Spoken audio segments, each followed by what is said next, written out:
man, and we got to start doing business with each other too. You got to start working John, with each other. I want to say this. What I like about what you're saying right here, the whole point you're saying is it's nothing personal. It's business as usual. At the end of the day, it's about what you have. That's for your future bloodline. I get that. I like that. Yeah. I want to say that I said this about Juneteenth, and I might be the outlier here, but I actually, because Juneteenth or commemoration for the liberation of slavery in America should have happened 100 years ago. You know what I mean? And that's really a backhand. It's a backhanded diss that it took this long for a holiday, because there's I'm over in Europe where people, they have festivals over here over nothing. You know what I mean? Folk tales. You know what I mean? They have shut the whole neighborhood, the whole town's village down, and costumes and everything. And they commemorate certain situations, whether it's D-Day, V-Day, anything that ever happened, they commemorate it. So I'm for the commemoration, but this is how I would will Juneteenth, is recognizing what happened. So, when you're in conversations with other people, the one way you can use is they got to recognize it now. There's no way around that. You got to recognize it now, and that's a great thing, because I never see Jews complain about the Holocaust and use whatever commemorations and ceremonies, and they have many of them.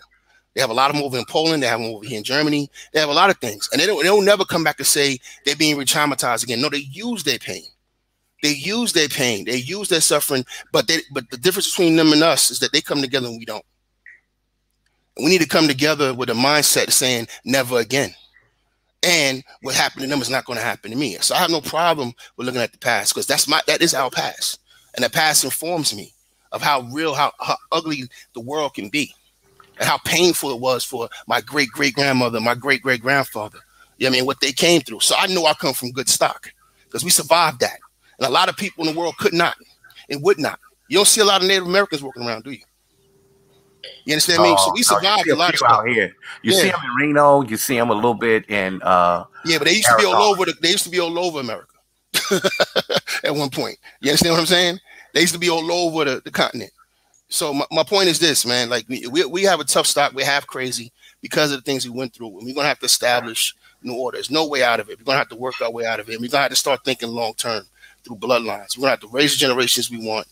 Raise the generations we need. We got to start doing work with each other. We're going to start finding like-minded brothers and sisters that we can work with and do business with each other. Right. And for the ones that don't want to come, let them go. I was about to curse, Dr. Dunbar. I'm respecting your panel. I appreciate that. You know what I'm about to say, F them.